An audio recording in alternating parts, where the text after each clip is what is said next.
Et ce qui est important de savoir, c'est qu'à partir du moment donc, où on va rentrer en relation, on va créer un lien. C'est pour ça que je disais la différence entre être ami, être avec un boss, mais être avec un compagnon, c'est pas pareil.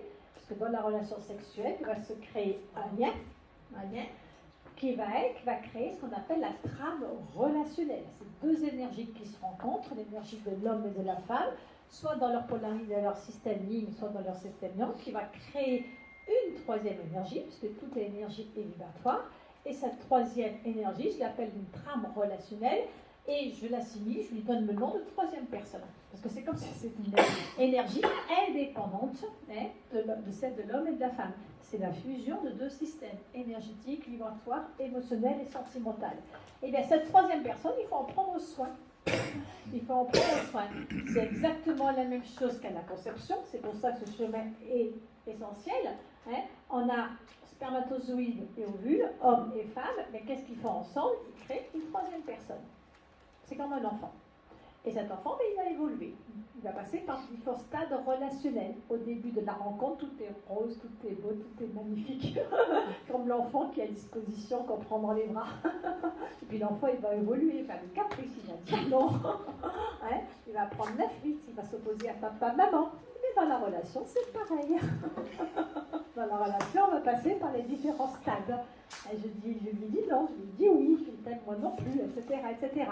Donc c'est cette troisième personne dont il faudra prendre soin. Donc la relation est une troisième personne nourrie d'une trame énergétique et vibratoire qui est nourrie par ces deux énergies et ces deux systèmes de l'homme et de la femme.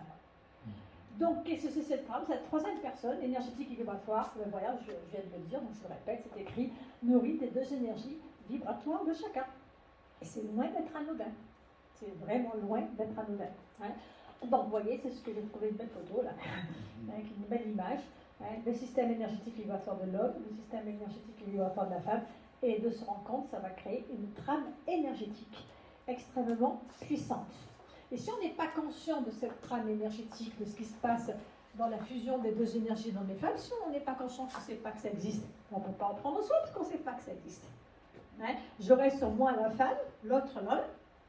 Je n'ai pas conscience de cette trame énergétique et vibratoire qui se crée et dont il faut prendre soin. Et bien du coup, on va mourir. Si on ne prend pas soin de l'enfant qui meurt, si on ne prend pas soin de la trame énergétique qui se crée dans un couple, bien ça va mourir. Et la relation va s'éteindre d'elle-même. Donc c'est une conscience. C'est ce que l'on crée à deux.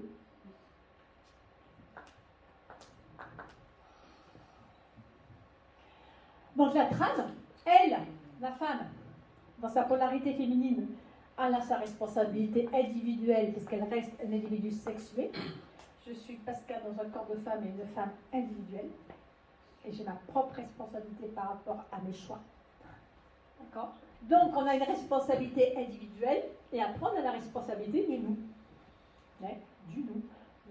Là, on est dans le je. Là, on est dans le je. Puis là, on est dans le nous. Donc, intégrer le nous, qui va favoriser les propos. Si on intègre le nous, eh bien, on est mieux au niveau de ses genoux. Voilà. Et le nous, eh bien, on a une responsabilité commune. Alors, de quoi est nourrie cette trame de cette troisième personne et comment va-t-elle grandir et évoluer? Ben, c'est comme un enfant. Ça dépend comment on s'en occupe.